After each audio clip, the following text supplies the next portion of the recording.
I just wanted to make a couple of announcements before we get going with the presentation. There are still plenty of seats up front. If you want to get closer, feel free to move up front. We do have a sign-in sheet that is being circulated. If you haven't signed it yet, please try to locate it, and then we'll try to post it near the door. Just, please sign it before you leave the room, if you can. And that's mainly for us to respond to any questions or anything like that if we need to send out questions to the group. The meeting is being televised live on PAT TV, and it's also there are people attending via Zoom. So those people who are attending via Zoom and the ones in the room, we're going to hold off on questions until the end of the presentation. If you are asking questions from within the room, if you could please come up to the microphone so that we can all hear you. And then for the ones on Zoom, Sheila from the town of Duxbury is going to be monitoring it and calling on you as you raise your hand. So we'll be able to put you up on the screen and you can ask your question. I think those are all the details. Okay, so should we start sharing screen now? Okay.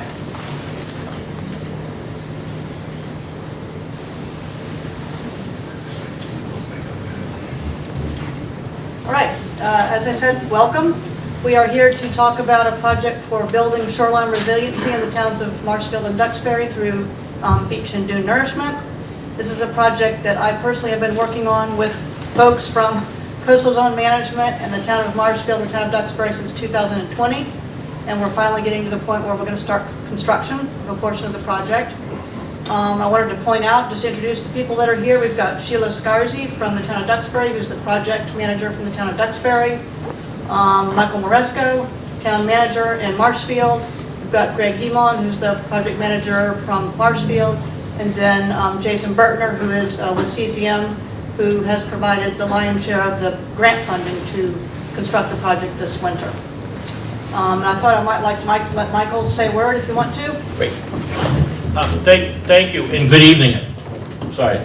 I just want to first of all welcome everyone here. I see a number of folks from Marshfield. It's great to be in Duxbury. It's not often I get invited over here to Duxbury, although Rainey and I are great friends and colleagues. It's important tonight. It's great to see people out here and finding out about the project. We're very fortunate to have this project. We live in probably two of the most beautiful South Shore communities. It's important as residents that we do everything possible to make sure that we protect our shoreline, our coastal dunes, because that is really the safety mechanism to protect our property. And as you'll hear tonight, you'll hear about the real specifics. For those folks from Marshfield, I've gotten already emails wanting to know which bridges. We'll be using both of the bridges to get the sand and cobble in so that we're splitting up the traffic. There'll be two different traffic patterns. But, people have questions, you're at the right place. You ask questions. If you want to come up, I know I did mention to Leslie, maybe we should have people come up and look. We do have what the sand, cobble, and stone will look like. We have samples up here if anyone's interested to see that. And, as we move forward with the project, I know I'm available to answer questions in Marshfield, and I know folks were available in Duxbury to answer questions as we move. But this is a great beginning to see so many people here. So I'll stop talking so we can hear the professional people. Thank you. All right, thank you, Michael. I did forget to introduce myself. So my name is Leslie Fields. I work at the Woods Hole Group, and we are the consulting firm that has been working with the towns and Coastal Zone Management to develop this project over the years. Next slide, please, Sheila. Okay, so this slide right here, hopefully you guys can all see this in the back. If you can't, please feel free to come up. There's, half a dozen seats up here so you can get a better view of the slides. So this is the meeting agenda, and I'm just going to go over briefly the project background and goals of the project. I'll talk about the upcoming Nourishment project for 2023-24, the construction schedule, and then I'll go through a series of frequently asked questions that we've gotten about this project and ones that we have anticipated, and then I'll open it up to questions both to people in the room and to those watching via Zoom. All right, so the goal Yeah, the goal of this project is to enhance the resilience of these critically eroded beaches in the towns of Marshfield and Duxbury. And that is being done to protect both public and private properties from storm damage. It's also being done to protect existing and future seawalls that are being rebuilt, seawalls and revetments. It's also being done to minimize wave overtopping and flooding that we get during storms behind these walls, to improve the recreational beach, and to restore the coastal ecosystem. So those are the reasons and the goals for this project. And next slide. Now, Sheila, is it possible to X out of that black thing at the top or not?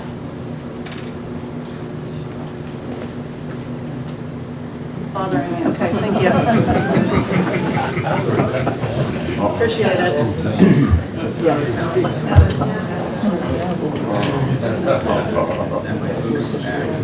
Okay, if it comes back, it's not a problem. Okay. The next couple of slides, if you guys, if any of you have been to the presentations I've given on this project, these are repeats of slides I've shown before. And I really wanted to include them this time and each time, really just to help the public understand why the beaches in these towns look the way they do, why they are so critically eroded, and why they're so starved of sand. So to a significant degree, the reason the beaches look the way they are is because there are so many seawalls and revetments in these towns. Seawalls do have benefits in that they are the last line of defense against erosion, but they also have adverse impacts as well.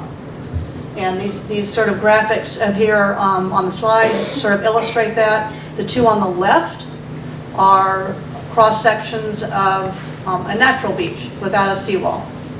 And what you can see is that the top left slide is sort of the initial profile of the beach. You can see the water level and the width of the beach there with the dunes behind. And then over time, as sea level rises and there's storms, that beach migrates landward. It's translated landward. And that's a natural process, and that can happen on a natural beach because there's not any sort of hardened shore protection structures behind it that stop the beach from migrating. So that's sort of a natural process of beach evolution and rollover that we see. The two slides on the right are slides of a beach with a seawall in it. And you can see initially in the top right slide, or the top right graphic, you've got the seawall with a nice wide beach out front, and the water level is at high tide. It's a significant distance off the seawall. It's not touching the seawall at all. But over time, as we have sea level rise and erosion, the elevation of that beach is lowered and eventually erodes, and eventually the water level is, or the high tide line is right at the face of the seawall. And that the beach can't migrate landward because the seawall is there.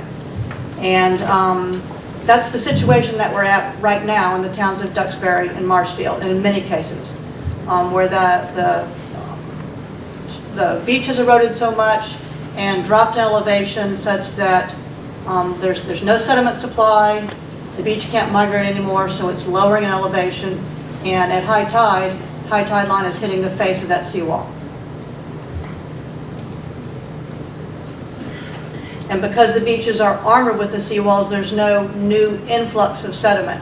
In a natural system, when you have a bank or a dune that's not armored and you have a storm, that dune and bank can erode and that system is supplied to the beach. And that's what helps maintain the beach. In these situations here, when you have seawalls and revetments, there's no more source of sediment. And so that's another reason why the beaches are so critically eroded. In the towns of Marshfield, we've got about 83% of the shoreline is armored with seawalls and revetments. And in Duxbury, the northern part of the beach, north of Duxbury Beach Reservation, 91% of the shoreline is armored. What else was I going to say here? So, then the words up in the upper right-hand corner just sort of reiterates what I just went over. So, with the seawalls in place, you've got lower beach elevations. When those beach elevations drop, you get deeper water occurring during storms. Deeper water during storms translates to bigger waves. The deeper the water, the bigger the wave it will support. If you have shallow water, you get smaller waves. Deeper water, you get bigger waves. with larger waves. There's more wave overtopping. Many of you who live along these seawalls and behind them have experienced that during storms with significant wave overtopping. And with more wave overtopping, you've got increased damage to public and private properties behind the seawalls.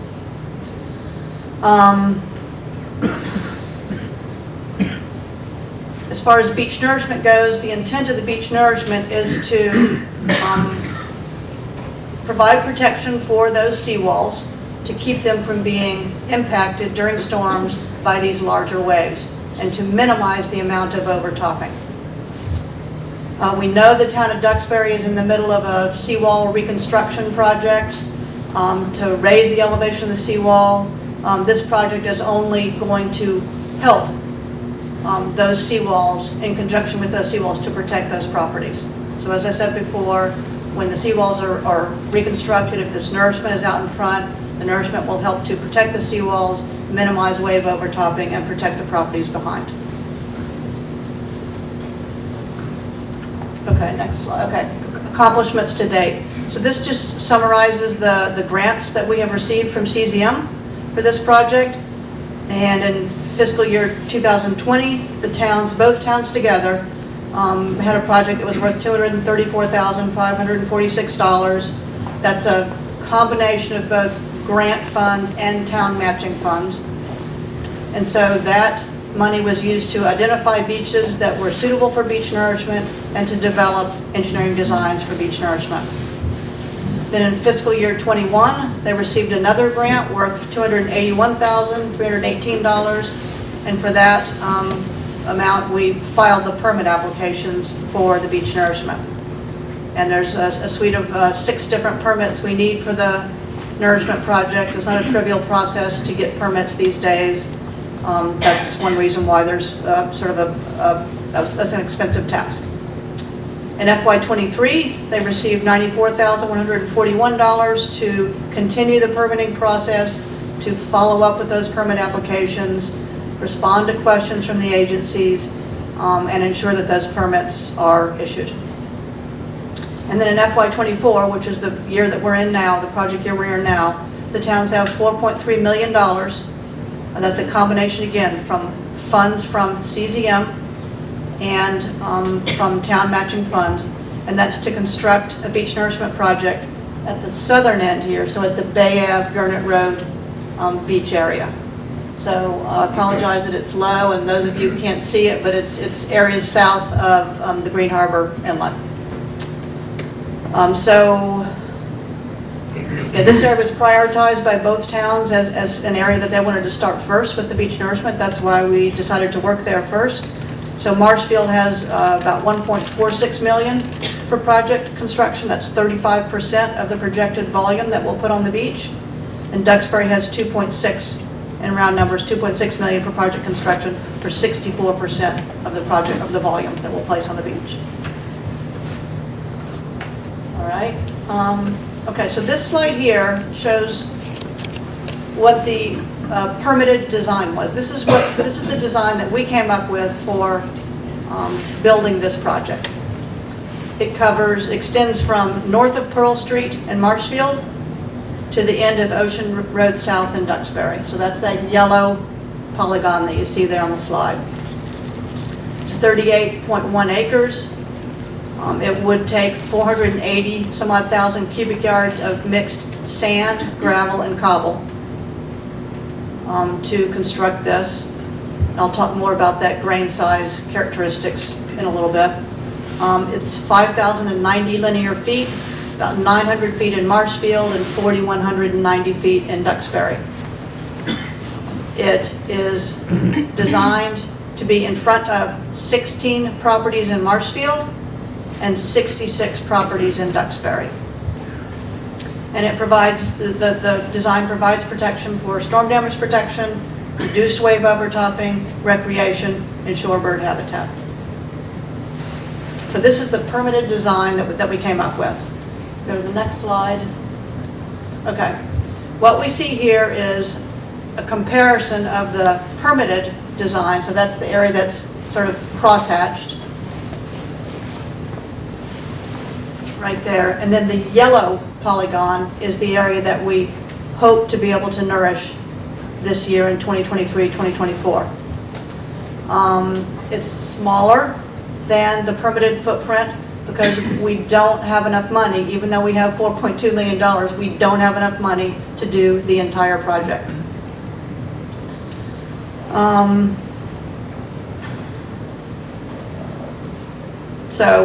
So the fact that this is smaller is really dictated by the fact that, you know, we've got a cap on the amount of money we can spend as a combination of grant funding and town match funding. And it's also a factor of the cost of the sand. And I'm going to get into that in a little bit. We believe we're going to get enough funding to place about 16 to 20% of that total volume that I showed you on the previous slide. So 16%, 20% of the volume that I showed you on the previous slide. So it's about 75 to 100,000 cubic yards of material, as opposed to the design, which was 480,000. Again, in Marshfield, we'll get 35% of the volume, Duxbury 64%. We've already put the project out to bid, so contractors are providing, you know, bids to build the project. Those are due to the town of Marshfield tomorrow. Once we get those bids and we know how much this sand is going to cost, we're going to spend time to optimize this smaller nourishment design. And what I mean by that is we're going to revise the design, whether it's the length of the design, the width, length or width, to maximize sort of the design and the level of protection that it provides. So this yellow polygon I'm showing you here, the volume and the linear footage, those are estimates that will be refined once we get the bids from the contractors. And this is something that we can post on the town websites as far as updated graphics and dimensions and things like that to show you, you know, what the nourishment footprint will look like once we finally get those bids.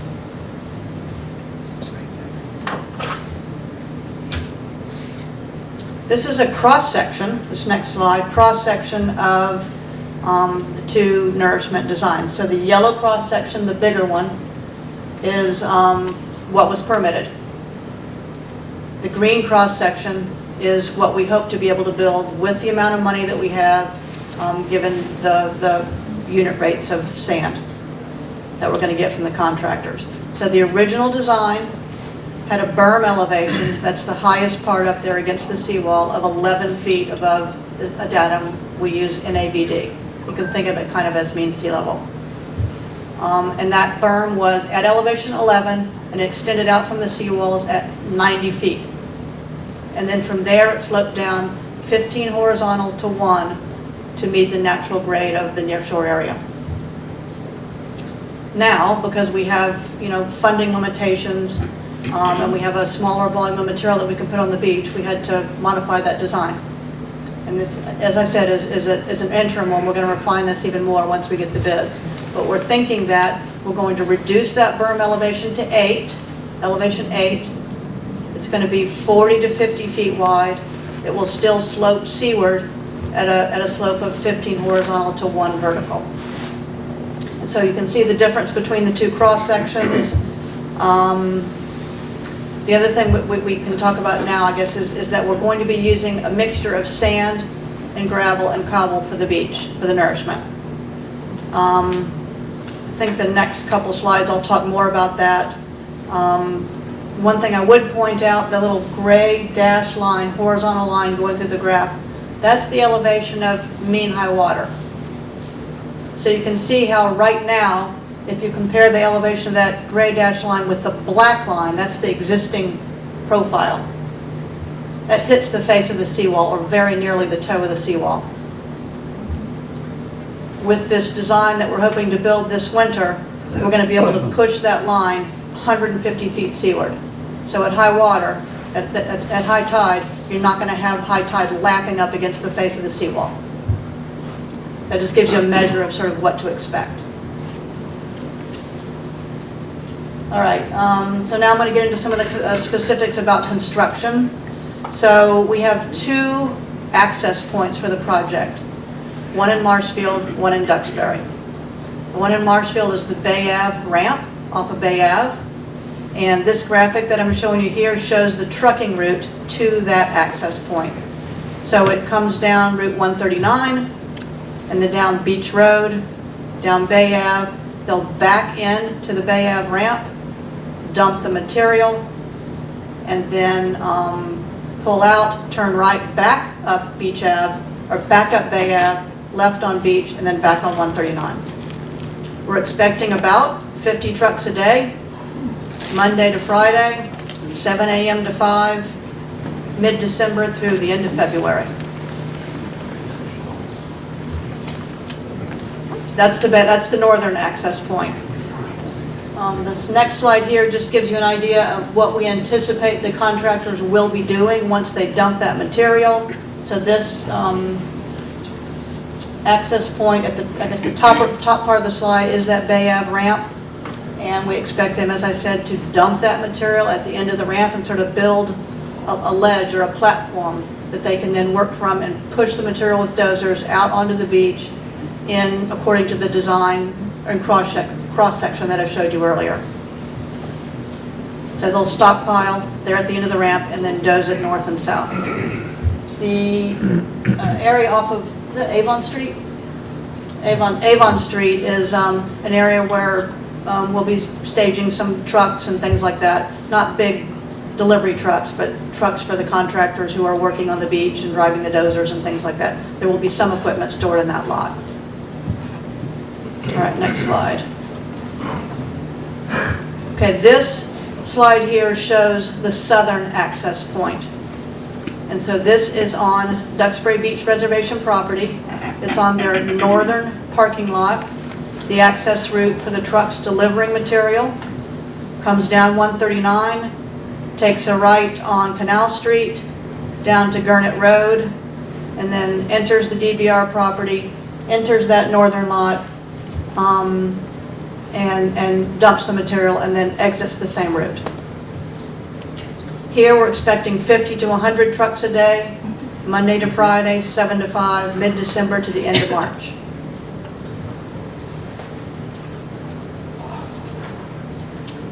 This graphic here shows how the activity is going to occur at that Duxbury Beach northern lot. So as I said, they're going to come along Gurnett Road, take a left into this parking lot. They'll back up into that area that's shown in yellow. That's going to be a stockpile area where they'll dump material. And they'll build a stockpile of material in that lot there. They'll also have, we believe, 2 what they call end dump trucks, which are trucks that can roll up and down the beach. They've got rubber tires, and they will be loaded with material from this stockpile area by front-end loaders. And then they'll drive over a construction access that we're going to create over the dune at that lot. And they'll drive up the beach to the southern end to meet the Bay Ave nourishment that's being dozed from the north.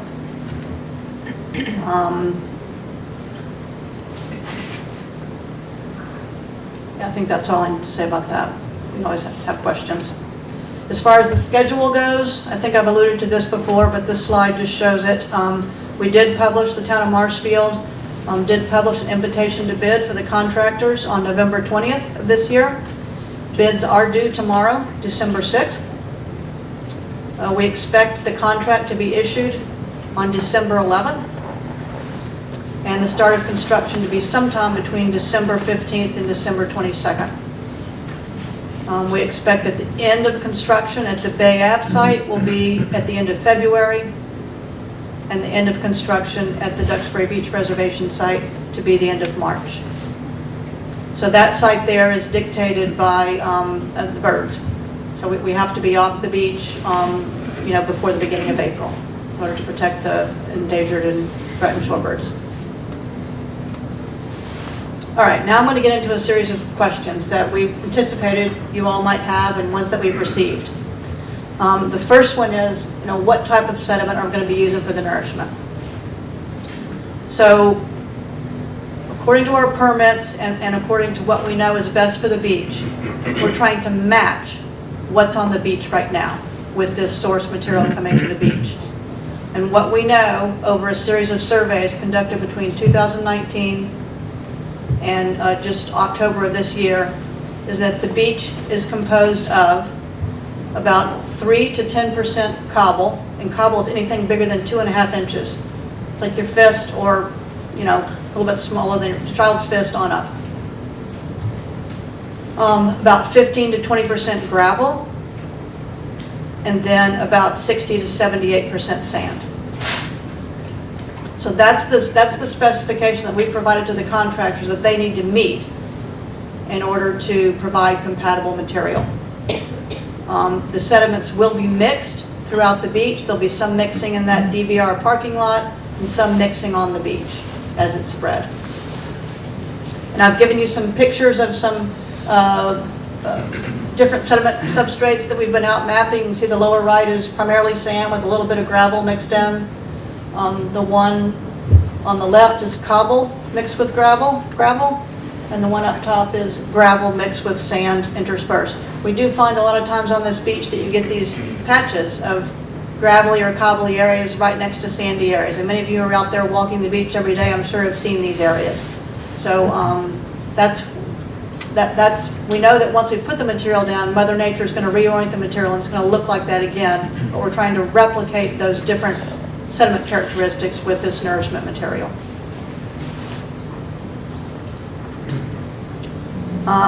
Why can't the sand be nourished with sand to make a better recreational beach? That's a question we thought, we've heard.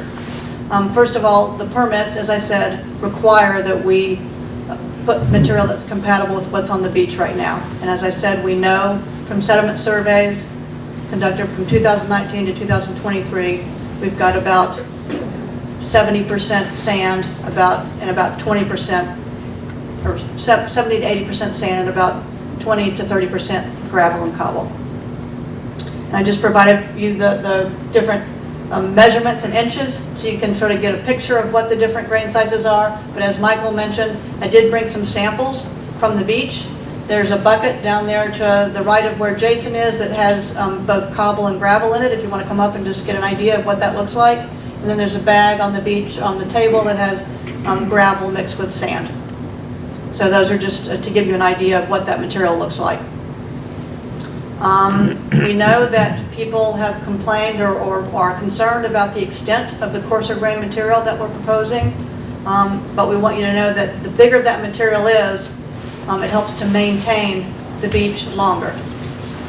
Since it takes bigger waves in order to move that bigger grain size off the beach, some of that coarser material is going to help with longevity of this project. And we know that the sandier material, while there is a lot of it there on the beach, a lot of that is more easily mobilized and moving into the near shore and along shore. And then, as I just said, we know that once we put this material down, it's all going to be distributed by the waves to look a lot like what you see on the beaches right now. Sort of these patchy areas of gravel and cobble, or maybe they're linear, but it sort of brings a lot of that coarser grain material together into patches on the beach.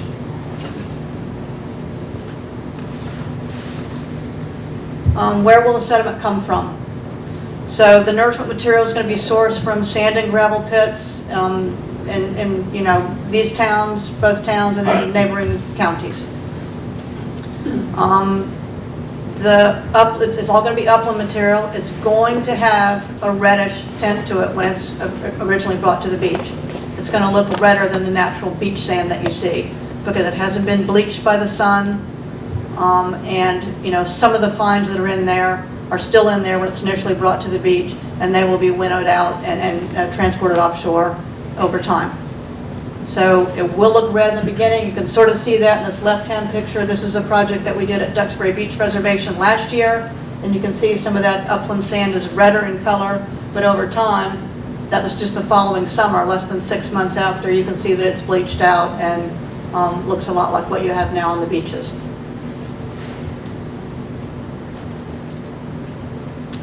How will the sediment get to the beach? It's going to be trucked to the beach, as I said before, in tractor trailers. I talked about what was going on at the Bay Ave ramp. It's going to be dumped directly off the end of that ramp and then pushed along and graded along the beach with a front end loader. The south end, as I said, we're going to dump in that DBR northern lot. and then load up end dumps, traverse across the dune, and then up to meet the southern end of the Bay Ave project.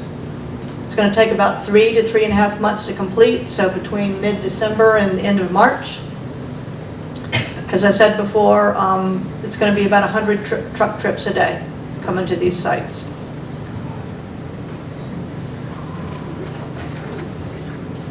I've already been through this, so here's just pictures of the two access points. So the top one is the Bay Ave site, and they're going to dump back right up to the end of this ramp. We're going to have some sort of protection there at the end of the ramp so that the ramp concrete is not damaged. But they're going to come right up to that and dump on the beach and then pushed out with the grader. This lower picture here is a picture of one of the access ramps that we had at the Duxbury Beach project we did last year, just coming up and over the dune. So that's what it's going to look like at the DBR northern lot. And when we're done, the contractor is required to restore both sites to the way they were before they got there. So at the DBR lot, that means regrading the parking lot. It means bringing in sand to restore the elevation of the dune in that access point to match that on either side. And it also means revegetating that area that they traversed.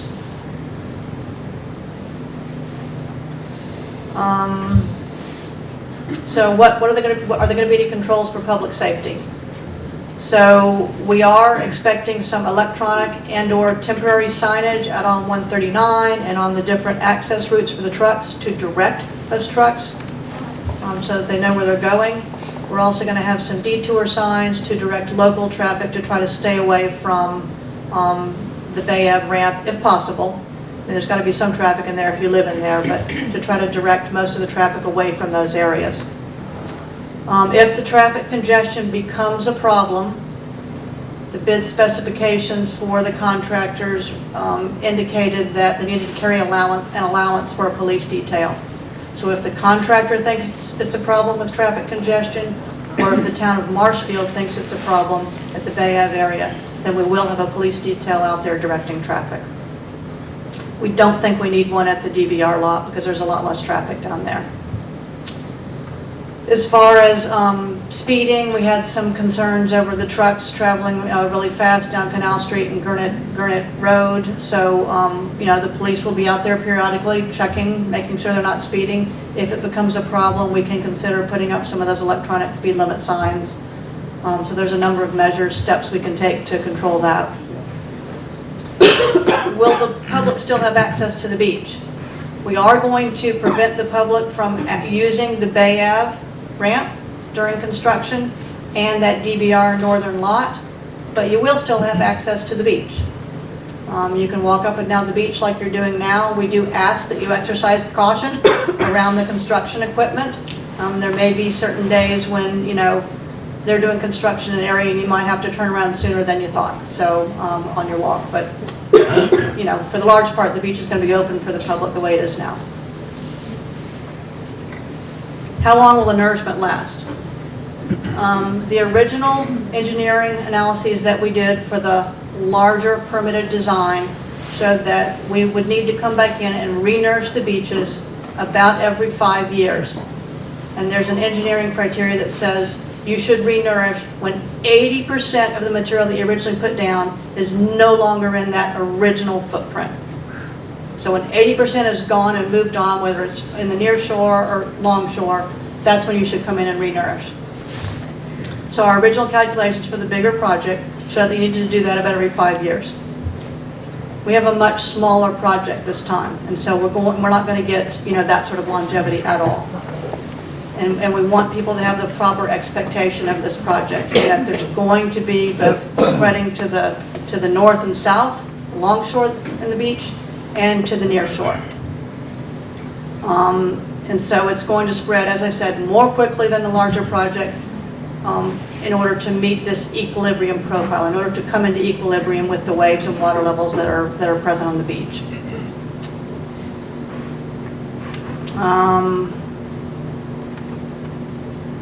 Yeah, and this is just sort of a normal process in sediment-starved beaches, is that you need to expect with a beach nourishment project you're going to get spreading both along shore and cross shore.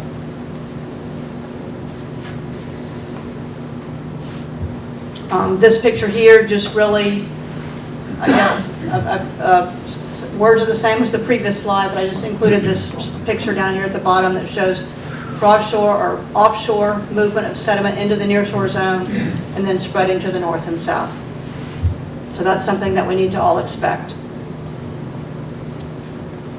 And then I think my last slide is, are there going to be any impacts to water quality during this project? So with some of the sandy material, there's going to be some degree of fines in that material. We have specified, very small percentages of that, and the contractors need to meet that, but there's going to be some degree of fines. When the waves hit those fines, when the tide comes up, some of that's going to be washed into the near shore, and there could well be some increased turbidity in the near shore zone. With projects that we've done before and others all across the country, this increase in turbidity is really short-lived. At the most, it's 1 to 2 days. You might expect to see some increased turbidity out there, but beyond that, it's going to look just like it does now. And yeah, so I guess that's really it. There's some pictures right here. Well, let's go back for a minute, please. So I think this is the DVR property that we did last winter, and so you can see a little bit of turbidity out there in the nearshore area. And then this project here at the bottom slide is one over on the vineyard, where you can hardly see any sort of turbidity at all. So there's a big difference in the type of material that you're using to nourish the beach with. If there are more fines in the material, you're going to see more turbidity. But we're trying to control that by limiting the amount of fines that the contractors can include in the source material.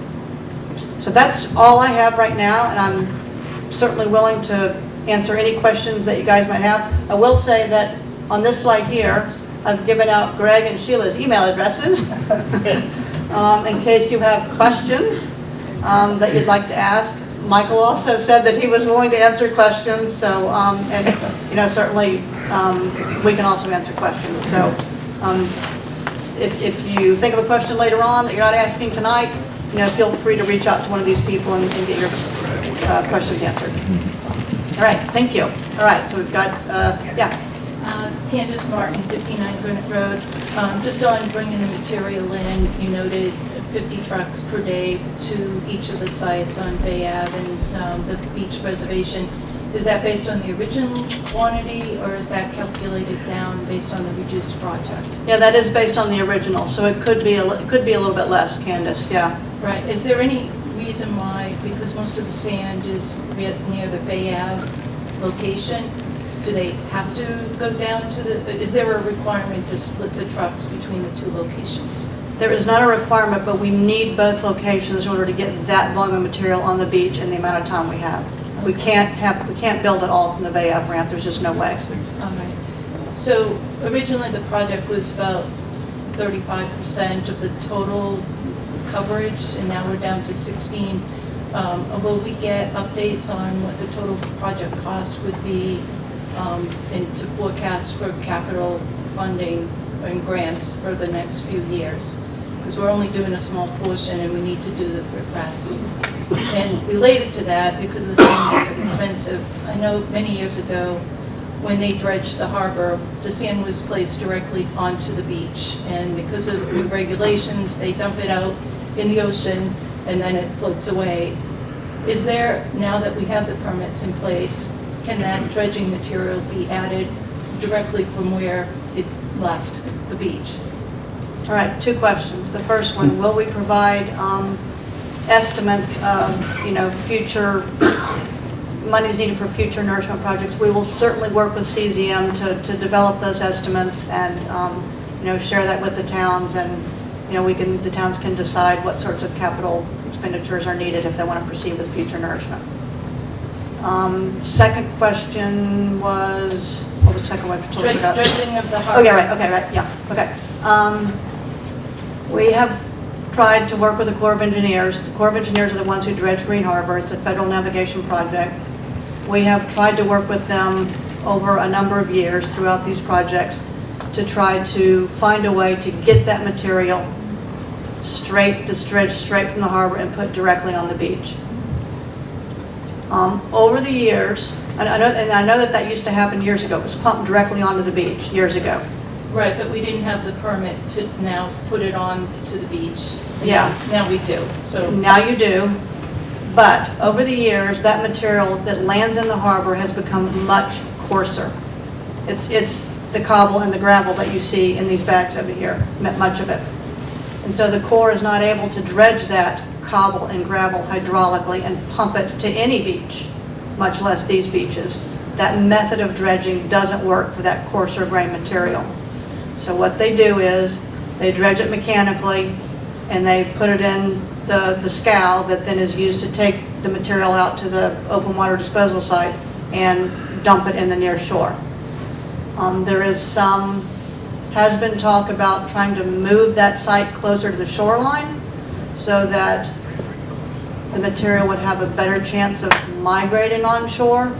I think we at Woods Hole Group are skeptical that we could design that given the draft or the depth that barge needs in order to open up the bottom of the scow and dump the material. It needs a certain depth at low water in order to do that without grounding out. And so it's not able to get much closer than where it already is. So we're not optimistic about that as a method of getting material to the beaches. We did talk about potentially trucking it through Marshfield, but the cost of that is exorbitant. One thing that the harbor master just asked about not too long ago was whether or not we could take material that's already on the beach, right, I want to say south, but maybe it's, I'm saying below the southern jetty. Burke's Beach. Yeah, take it from Burke's Beach and move it further south into Marshfield. And so that is definitely something that could be done, in our opinion. It's not something that's permitted, but at least the removal of sand from that part is not permitted. The placement in the nourishment area is permitted, and we're going to keep those permits valid and active. Okay. So that's kind of a long-winded answer to the question. We're trying to use that material, but it's not been easy. Thank you. Yeah.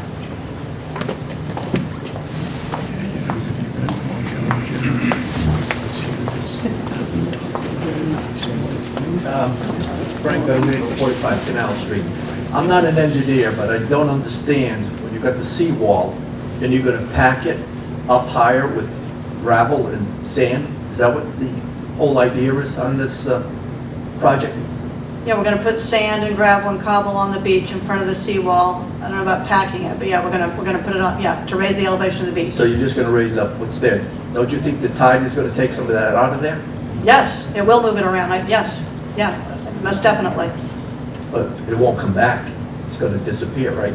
Okay, well, so that it's important to note that in a sand-starved system, that, you know, if we're going to put material in a nourishment footprint, a defined footprint, that material is going to move outside of that footprint, both north and south at this site and some of the near shore. But in a sand-starved system, any material you can get and put in that system is a benefit. And Marshfield's going to take the blunt of all these trucks, 50 to 100 trucks a day. Yes, sir. We live on Canal Street, and they come around that bend. And there is more than one contractor involved in this project with the trucks, because I saw a lot of trucks go down there, and they weren't all the same contractors. Yeah, yeah. Because that bridge just Trucking. got repaired a few years back, but they didn't complete the whole job, from what I understand.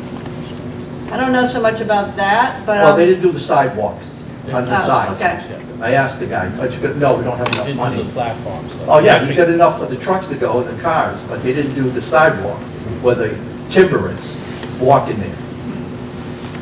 I'm not really sure about that, but I will tell you that the platforms on both bridges were done, and in fact, residents of Duxbury actually contributed $75,000 of their Chapter 90 money because so much of the Duxbury traffic goes over Correct. that particular bridge, so. During the And summer. people will be monitoring to make sure, that's why the speed of the trucks, there'll be great enforcement, making sure that it's safe for, you know, Marshfield residents or any Duxbury residents that are walking out in those Well, the areas. problem is when they come off of 139 to come down to Canal Street, that corner's sharp. And some of these guys with these 16-wheelers that have Jake brakes, and they throw those on because I don't live too far from there.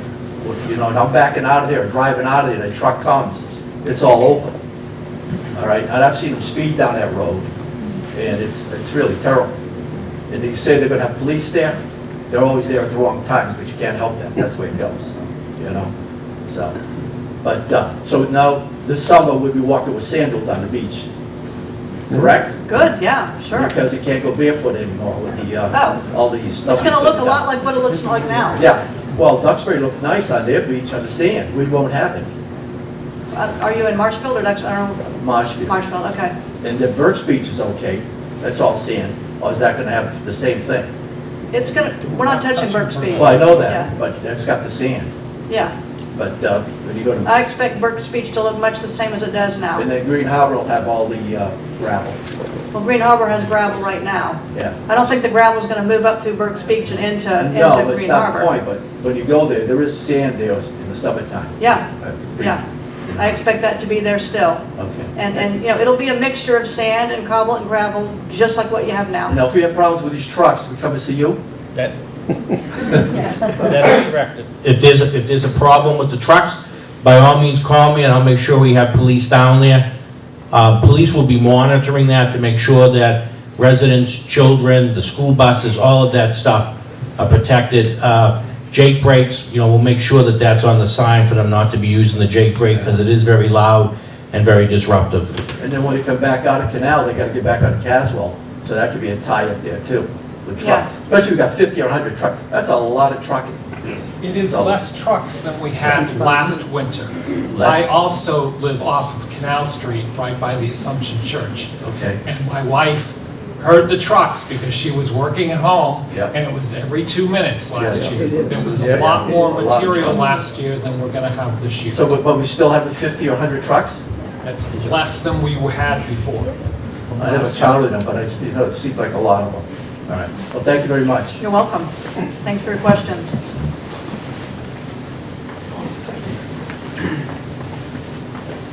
Good evening, my name is Stan Wheatley. I live at 1548 Tremont Street in Duxbury. I come here tonight as someone who's still suffering PTSD from the Duxbury Reservation project earlier this year. The truck traffic was intolerable, and that's my issue. From what I'm hearing tonight, you have not yet awarded any contracts? Correct. Okay, so you don't know where the material's going to come from exactly yet? Not exactly. We have an idea, but we don't know exactly What's yet. the idea, if I may ask? Just various sand and gravel pits, you know, in the area. Is this going to be another Duxbury construction? I don't know. Yeah, I don't know. Okay. What did the invitation for bids have to say about traffic mitigation? Noise, speed limits, engine braking, unnecessary use of the horns? Was that addressed in the invitation? The traffic pattern was Well, what are- splitting it onto the two streets. Okay. Well, what about the noise? What about the speeding? What about the jake braking? What about the unnecessary use of the horns? We did have information in there about, you know, obeying speed limits, and I believe there was something in there about, you know, no jake braking. I'd have to go back and look for sure. Okay. Yeah, I just want to say that once we do select a contractor, I mean, those things are going to be addressed again with the selected contractor to make sure that they're not, you know, doing those things. Will the bids be available to the public tomorrow? Because it makes a big difference who the contractor is. Duxbury Construction used several contractors, and some of them were fine. At least one of them was, I think, should be disqualified. Okay. I don't know what the process is, whether or not those bids are open to the public. I don't know what that process is. Do you know, Michael? Yes, the opening of the bids is a public process. We open them in a public area. People can come, they read the information in, and then the Marshfield Board of Public Works would then vote on issuing the contract to the lowest, most qualified bidder. And those are not rules we make up, those are the rules of the Commonwealth. I understand it. Who are the contracted parties? Who issued the invitation to bid? Town of Marshfield and... Town of Marshfield. Yeah, Town of Marshfield. Okay. And is contemplated that there's going to be a general contractor who's then going to have subs underneath him? Or is the general contractor going to do the whole job? with their own equipment and their own forces? I think it could vary depending on which contractor is selected. Because again, the specific trucking company that does the work makes a huge difference. Yeah. Some of them are just completely irresponsible. Some of them are fine. I do expect that almost all of the contractors will be using, trucking companies. So I don't think that they have their own capacity to with trucks to bring this material to the beaches themselves. So they are going to contract that out. Okay. So, I mean, if there's some, we can try to address that when we select the contractor to put controls on, those things that you've said that are so disturbing, speeding, Jake brakes, horns, things like that. Equipment. The most offensive contractor, every single one of his trucks has an illegal exhaust system. Does I assume that the invitation to bid doesn't say anything about decibel levels of the exhaust system, or non-standard exhausts. Not that I'm aware of, but construction companies, like anyone else, have to follow the rules of the road. So if someone has, if they're breaking the law and they have wrong equipment, a fine can be issued to them. See, that's the problem. They don't. At least one of them doesn't follow the rules. One of them is a scofflaw. Now, there was some discussion of police enforcement in Marshfield. Sheila, can you address police enforcement in Duxbury? Because again, for the DBR project, there was zero police enforcement in Duxbury. Zero. My wife and I complained several times to DBR. We complained to Duxbury Construction. We complained to the Duxbury Police. Literally nothing was done. So definitely reach out to me and let me know if you're observing issues, and I will be in touch with the police department to make sure we can do something about it. Okay. And another question is, have you looked at alternate routes? I mean, based on the presentation today, every single truck is going to go in front of my house on Tremont Street, which is 139. Have you thought about bringing some of the material in through Marshfield Center and down Webster Street? I'm not saying, spread the pain around. I'm not saying I should be immune from the pain, but spread it around. Is that a possibility? We just looked right in the immediate vicinity of the project, so, 139 and then to the roads that lead to these two access points. If there's other routes sort of beyond 139 that could be taken, we can talk to the contractor about that. And then a lot of it will depend on where the material is coming from. But that's why I began with that question. Where's the stuff? You don't really know yet. We don't know yet, yeah. We were supposed to open the bids already, so we would have known some of this information. But several of the contractors had multiple questions, and they kept having to get answers, which has pushed out the bid. Okay, well, I mean, it sounds like it's too early to really address a lot of my questions, but I think you can hear my concerns. Yeah, I can. Thank you. Appreciate your showing up. Okay, thank you. Mark White, 25 BF. My questions have to do with the erosion characteristics of the project, and just a couple questions, and I won't be lengthy, but you had mentioned that we have to anticipate having to re-nourish the beach after 5 years of it being applied. Do I have that right? That's true if we were to have built the large 480,000 cubic yard project. Okay. So we should expect re-nourishment being needed sooner than that, therefore. Okay. Some period of time, let's call it 2 or 3 years. So a question for CZM then is, the grant that's been awarded to the town, appreciate it very much, is CZM treating this project as a phased project, and therefore the subsequent phases of this project and re-nourishment are going to be given some priority at CZM for additional grant funding cycles, or is it going to be a brand new application process competitive when that becomes necessary? Thanks for the question. Each round of grant funding from CZM is its individual grant run, and those are competitive grants. So each grant is new, or each grant round is new. Each application process is new.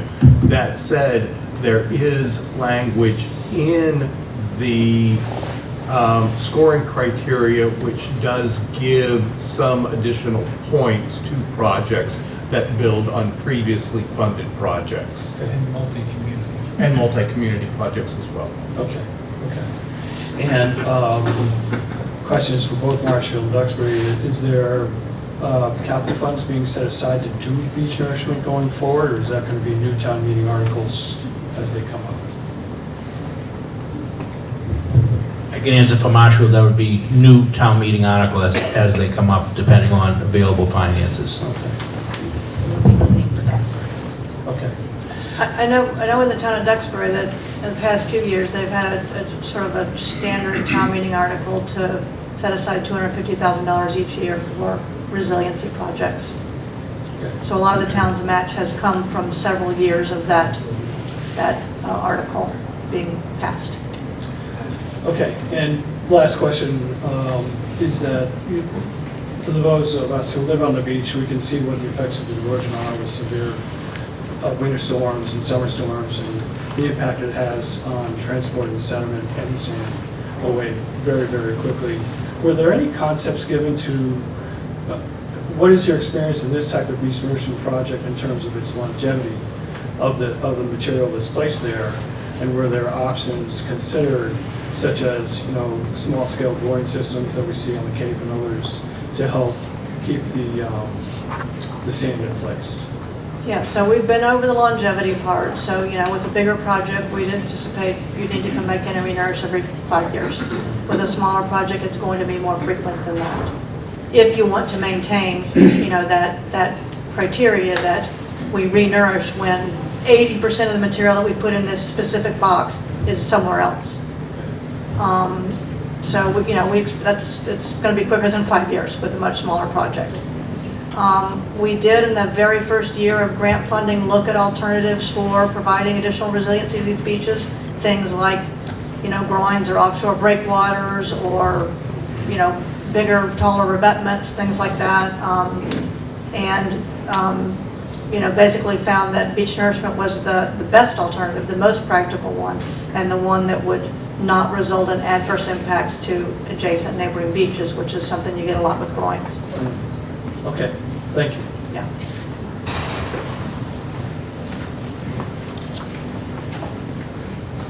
Hi, I'm Rich McGinnis. Hi. I live at 56 Plymouth Ave and 49 Gurney Road. Thank you, first of all. We're excited that this project's happening, so it's been long. Long in the waiting. So I'm just thanking everyone that this project is moving along. My first question is about the 80% loss. Who monitors that?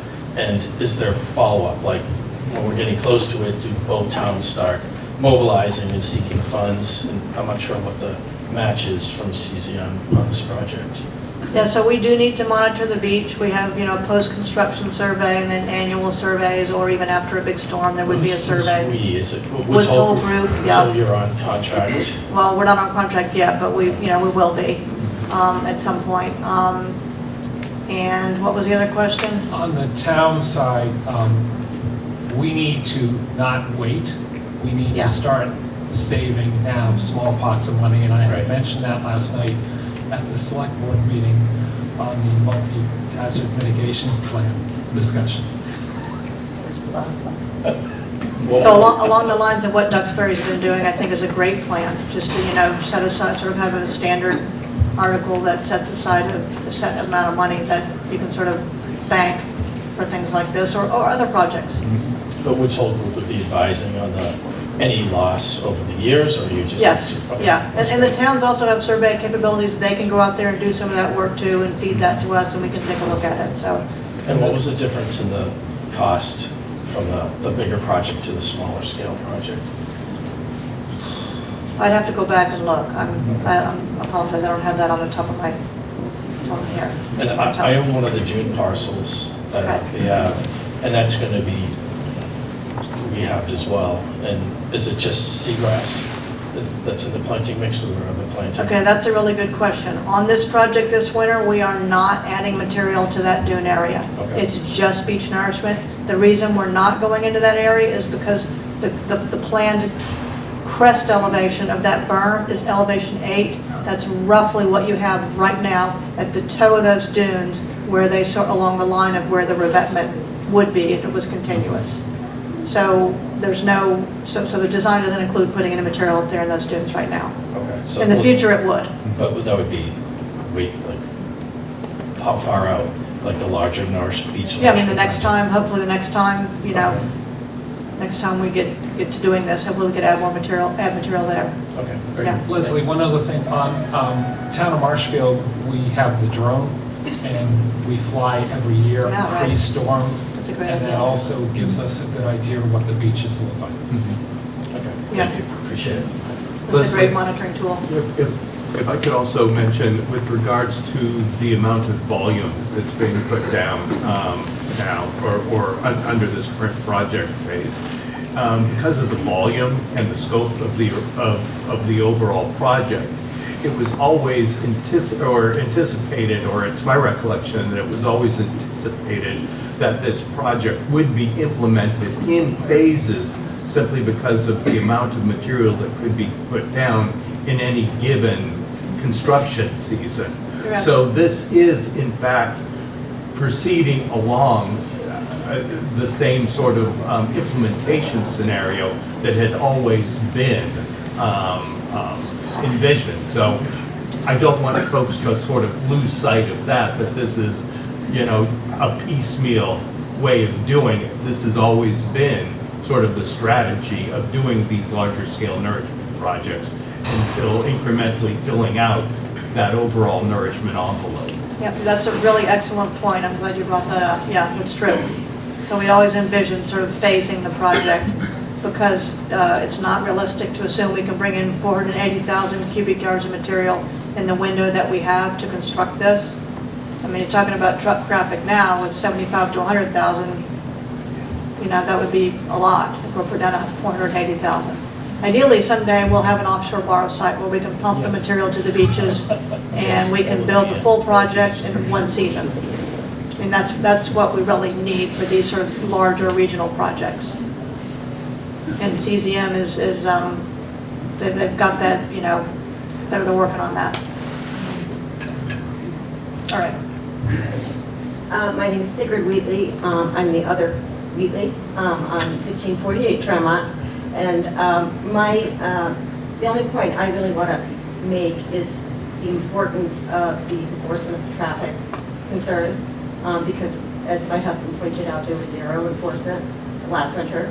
And we had trucks blaring their horns as they drove past our house daily, multiple times. And as my husband pointed out, there was one contractor in particular that was incredibly offensive in that regard and completely, you know, unbridled. And no accountability. You know, we voiced our concerns to DVR, to Duxbury Police, to Duxbury Construction, and we received responses from those communications, but there was no action, real action taken. Okay. So I can't stress enough the importance of considering not just the, you know, the end result of the project, but what's happening on the ground during the course of that project. And that is all of the homes and businesses that are directly impacted by the truck traffic, and from start to finish. All right. Thank you. We'll make sure that that's communicated.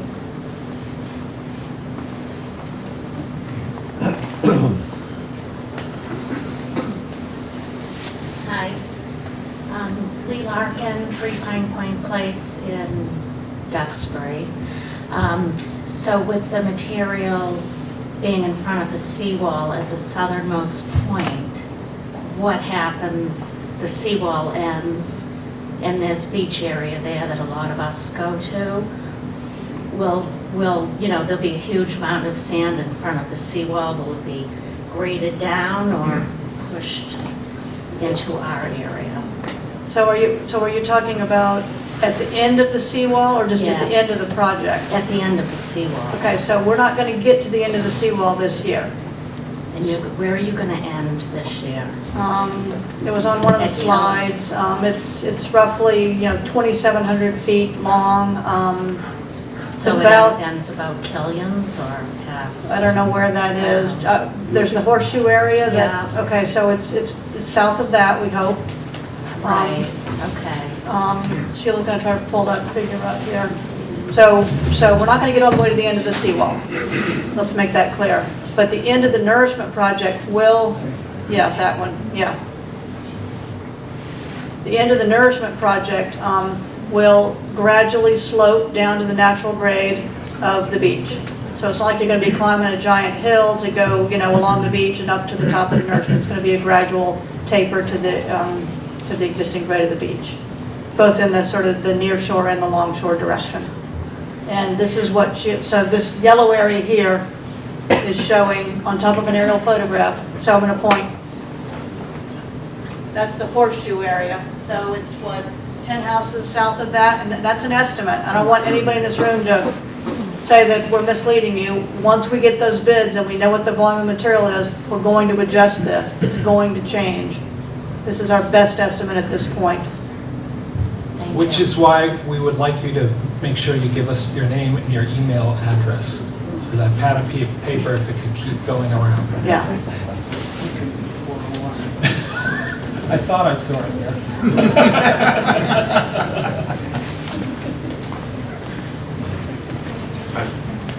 Dave Casal, 1558 Tremont Street. I don't want to keep beating the truck drum, but some of the things that weren't said were the vibration when they hit a pothole or hit the town line. It really vibrates the house. And I think part of this too is at the stop sign at 3A. All of that traffic in that area, the trucks are coming to a stop and then they're starting back up again. And you could just hear the gear shifting, for 10 minutes while they're going by. By the So- old Jeep dealer? Yes. So I'm just advocating for a contact either at the construction company or someone in town that can be kind of accountable to talk to these people or get the name of the road contractor and kind of get them off the list type of thing. Okay. All right. We'll make that clear at the pre-bid. You can just, try to find out who they're using and make sure that all this information is communicated to them, and then we'll make sure you've got contacts at the town to reach out to. Okay. And if the person that knows who that trucking company was or the equipment was, if they could email that to Sheila and I, that would Yeah. be helpful as well. Sure, no problem. And the only thing I just want to add is I don't want to mislead people. So we're talking about very large 16-wheel trucks. They're going to go, I'm not an expert, but they're going to go through 16 gears from a dead stop. So if they're a complete stop, unfortunately, they don't make quiet trucks. The J brake is the problem that a lot of the people use it, and we have that problem in Marshfield constantly with people going up and down to our transfer, and we have signs out there, and that's one of the things that we can enforce, and we'll certainly be asking folks, I know on the Marshfield side, to make sure our police are enforcing that they're not using the J brake. Once the contractor's selected, we'll go through all of these, both Marshfield and Duxbury will go through all of these requirements, and will be the onus of the contractor to make sure that the subcontractors, that all the drivers understand, maybe we'll have something printed up so that the general contractor can each of them, where the speed limits are, what they have to, they're not using the J brake, how they go through the gears, that type of thing. Oh, I appreciate that, and I also appreciate the comment, there are no quiet trucks, but my neighbor also alluded to some fairly large exhaust pipes that are a little bigger than most, and those are not legal, and they're not quiet. I'm not talking about a standard 16-wheel dump truck. So, we'll be in touch.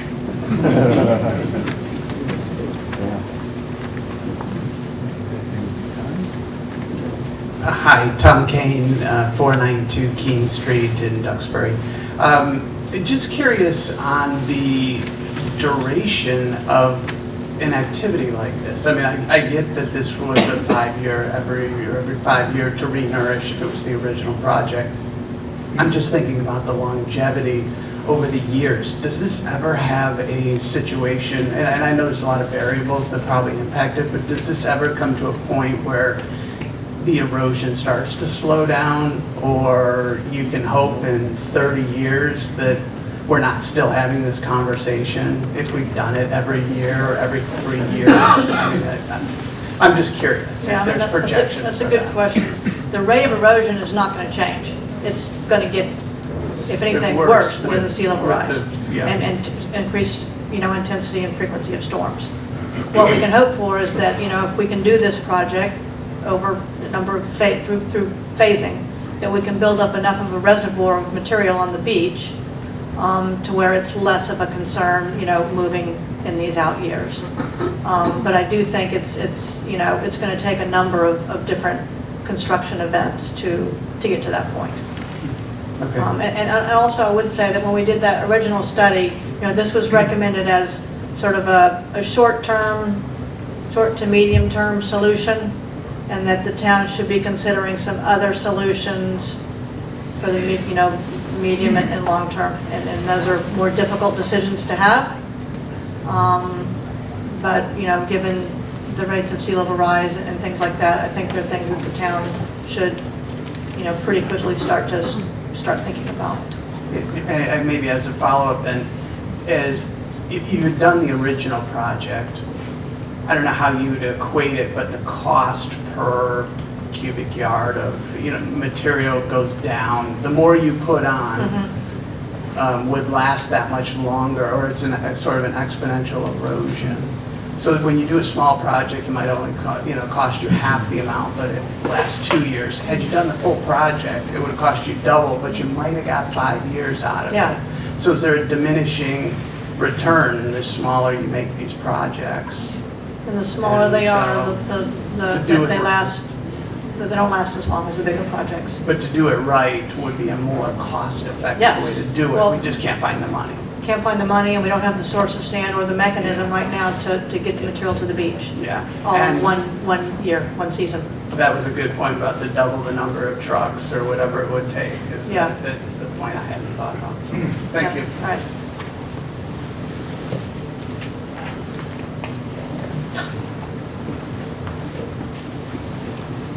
Hi, Beth Beninati from Garnet Road, Duxbury. I just want to say thank you for all your due diligence, knowledge, and hard work on this. Thank you. I really do appreciate that if you don't fortify these areas, the whole town ultimately, at some point, will be washed away. So I just want to say thank you, and I think we all need to think about the real big picture here, like you've been doing, and all your hard work. Yeah, thank you very much.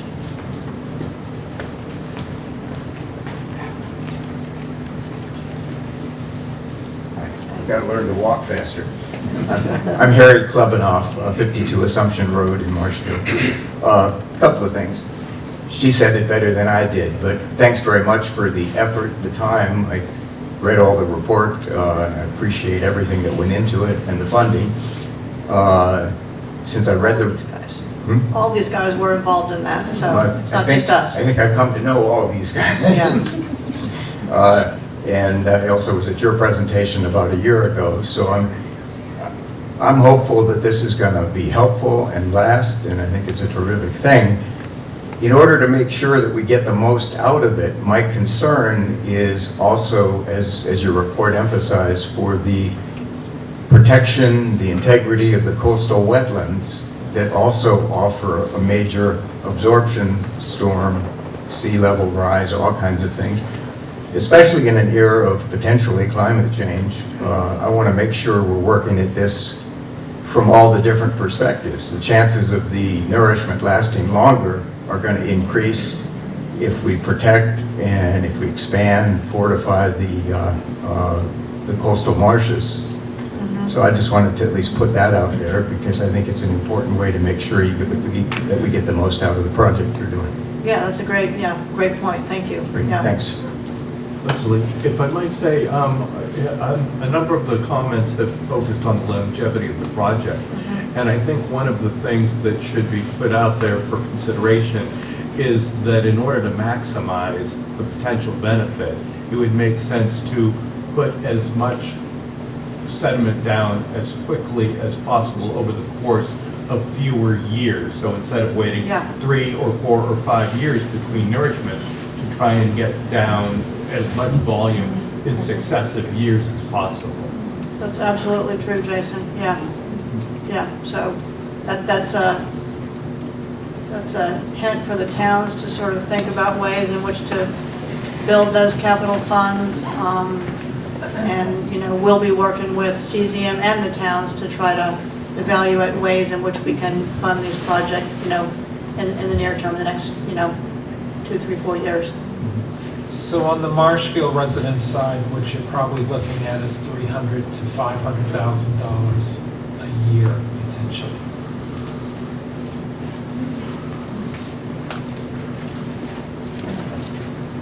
Jeff Deedy, 39 Ocean Road North, Duxbury.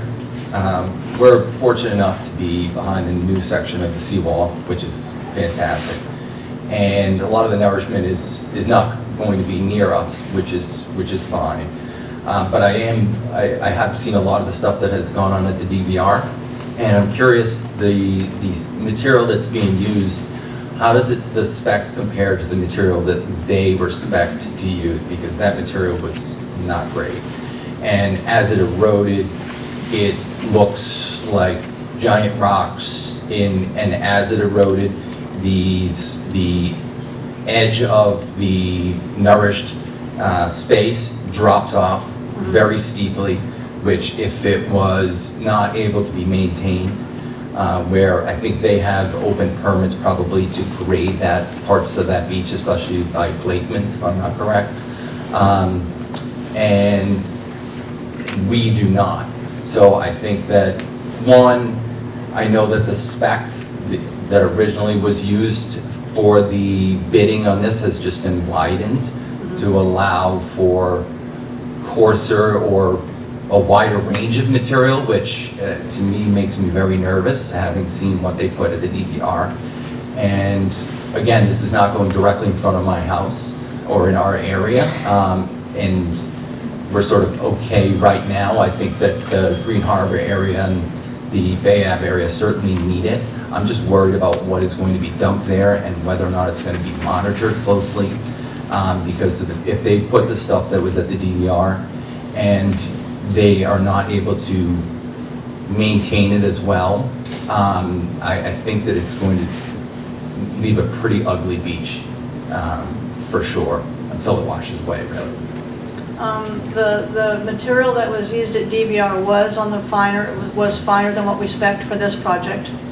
So It's finer? It was finer than what we. Oh, it's terrible. Okay, well, I'm just saying that the material that was used at DVR, when we plot the grain size curve, it plotted, there were more fines in that mixture of sediment. I'm not saying. Oh, by fines, okay, I thought you meant sand. Yeah, so there was more finer grain material. There were still gravel and cobble in that material that was brought to the beach, because that's what's on the beach, and they were trying to match what's there. This material that we've specified doesn't have as many higher percentage of fines as what was put on down at Blakeman's. Speaking to sort of scarp that you're talking about that you saw. Yes, significant. We're hoping to avoid that by having that very gradual 15-to-1 near shore slope. And so that high water line is going to be hitting that very gradual 15-to-1 slope. And we hope to be able to avoid that scarping that you see in areas where maybe you've got a steeper slope, you know, in that area where the high tide hits the beach.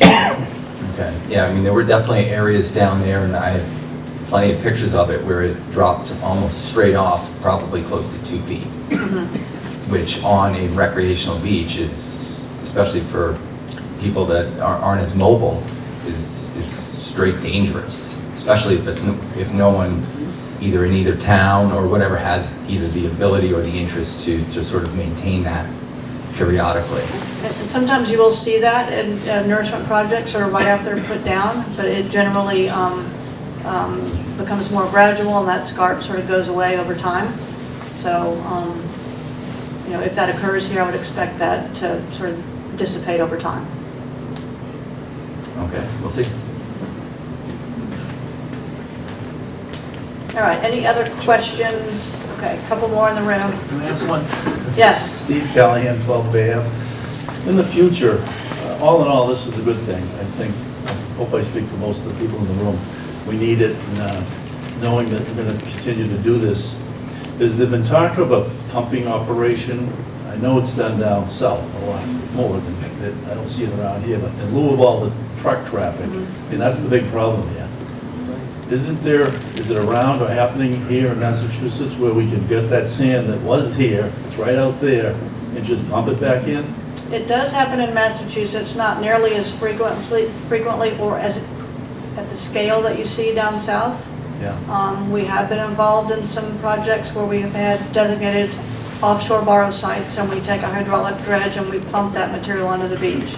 So that's what I was referring to earlier, is that that's really the way we can build this entire footprint, this entire project that we designed, you know, in one or maybe 2 seasons, is to be able to designate an offshore borrow site and pump that material to the beach. And so that's something that, you know, people in state government are looking at and working on, and you know, we hope to help them advance those ideas moving forward. So it's just sort of not approved here? What's Well, the whole? you have to identify and designate and permit an offshore borrow site. And so that involves a couple of years of studies of the benthic organisms that are there, you know, what sorts of sediment is there, is it compatible with the beach? What you can imagine if you dig a big hole in the near shore area, is it going to cause the waves to refract and bend so that you focus wave energy in one area of the beach that's not there now, so you get more erosion in that area? So all those things have to be looked at. It's not a simple process, but it's certainly something that we've done and CZM has been involved with, and you know, in other states as well. So it's something that we hope will be advanced, you know, moving forward. Great, thank you.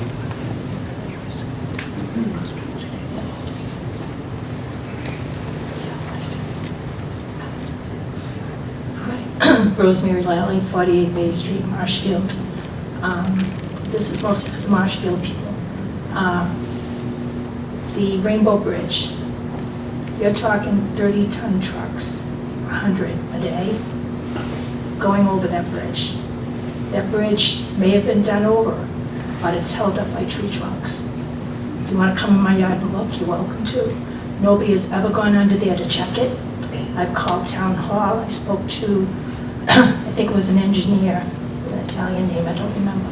Rob Procaccino. Yes. He said that they would come and check, which they never did. I'm very worried about the bridge. No matter how you come in, you're going to go by my house, because I'm right on the corner. The bridge is in my yard. Every time a truck goes over, my house shakes. I don't have a problem with it. It's part of living near the ocean. You know, we have things we have to deal with, but I'm worried about the bridge. So if someone from Marshfield could please go under that bridge and check it out before you start putting 60,000 pound trucks over the bridge, I appreciate it. I just want to address that. So, just to be clear, both of those bridges were rebuilt by the state. I know, I saw them. But I will check with DPW to make sure if someone goes out, they have someone from the state come and check it, but they do meet all of the standards of today. I understand, the top of the bridge is beautiful. No, I'm not the watching structure that. of the bridge, ma'am. et Underneath, cetera, nobody yeah. ever went under there. Well, the And- state engineers did. I was there when they did the initial inspection before they did the work, and then why they did the work, and then when the bridge was finished, both of the bridges. Okay, and the other thing I've called about, which I don't know if those railings will hold all of this vibration, but the railings are rotten. As someone else mentioned, the side pieces of wood. We'll have someone take a look at those, I yeah. have called, I don't know how many times about the railings, and I think one piece has a rotten piece about that big. And the little kids climb up there and look over to Yeah. see whatever's Fish, in the yeah. river. Before you leave tonight, can you just give me your name and phone number so I I can get will. back to you? Yes. Okay, thank you. Okay. All right, any other questions from the audience here? I think almost everyone spoke, almost. That's good. Let's see, Sheila, do we have anybody on Zoom who wants to ask a question? Maybe now's the time just to let those people who are viewing via Zoom that if you would like to raise your hand, please do so now and we can put you on the screen and have you ask your question.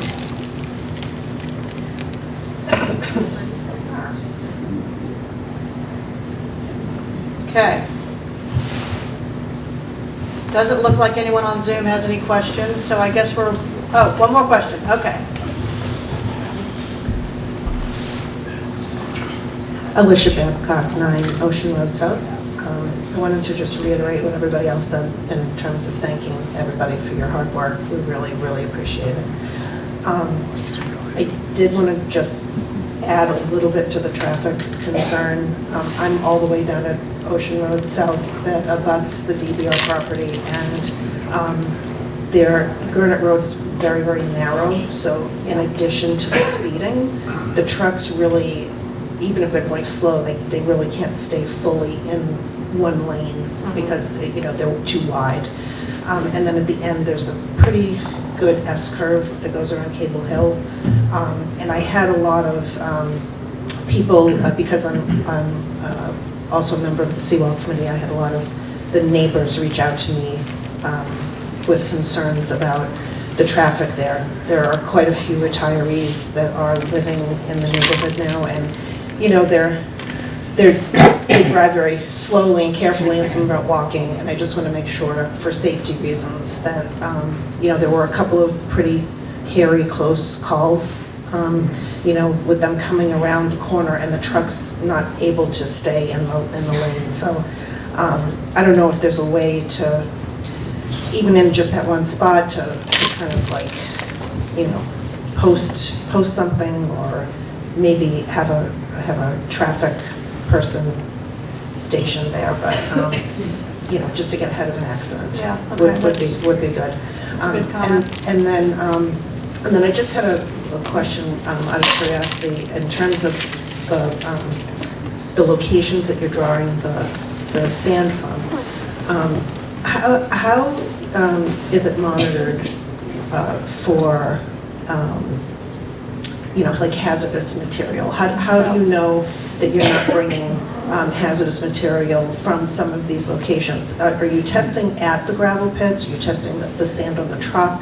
And if you do come into contact with something that isn't acceptable, what happens to that?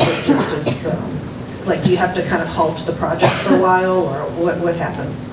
Those are really good questions. The material is tested sort of at the pits where it's created, and so we have a grain size data on that. Because we're asking for this more granular material, which is cobble, gravel, and granular sand with minimal amounts of fines, that's not the type of material that contaminants adhere to. You're going to find contaminants in these fine grain materials. It's going to adhere to the silts and the clays and things like that. So we don't expect there to be any contaminants that are attached to these particles. Also, these sand and gravel pits are monitored, and I think it's documented that if they're selling their material, it's not got contaminants in it. And so we don't expect any problem with that. Over time, we will be sort of looking at the quality of the material that comes in on the trucks. We're going to be monitoring that as we're serving as construction managers, and the towns will also be looking at this periodically. If we see material that we feel is out of spec just visually, we're going to ask for additional grain size analysis from the contractor. If we see specific loads that seem like they're just not compatible, we're going to have them take them back out of the site. Okay, so will there be any testing actually on the beach or anything after? And I'm asking for myself, but I'm also asking because some people expressed a concern last summer, not knowing that the film that was in the water from the Nourishment project down at DBR, that they were worried that the kids were swimming in something that was maybe not safe. So we just wanted to put people at ease about that. We don't have any plans right now to test the material once it's on the beach. I think if we saw some sort of problem, we would certainly do that. But I don't anticipate getting to that point. Okay. All right. Thank you. Yeah.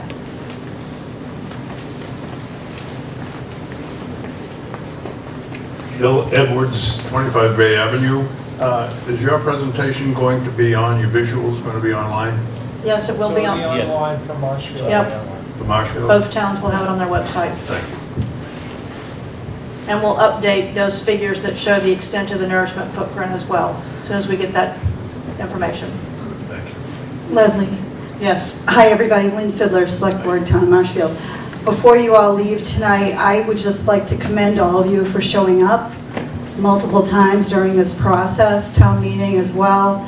This is not an easy process, and we're juggling a lot of different things. Leslie's been terrific, CZM, Greg, Mike Maresco, of course. As we go through the process, I want you to remain cognizant of the things that we've talked about this evening. Feel free to reach out to us, and I'm sure the town of Duxbury feels the same way. So before you leave, I want to just one last time thank you for being here, sharing your thoughts, sharing your concerns. And the traffic is a concern for all of us, and we want to make sure that everybody's safe as we don't go down Canal Street, Webster Street, whatever it is. No, I'm sorry, not Webster Street, Bay Ave, the whole route. So we'll be watching it carefully, and the compliance is also something that we will be taking care of and monitoring as we go through the process. So have a happy holiday, have a great time with all your families, and thank you for coming out tonight. Thank you. Thank you.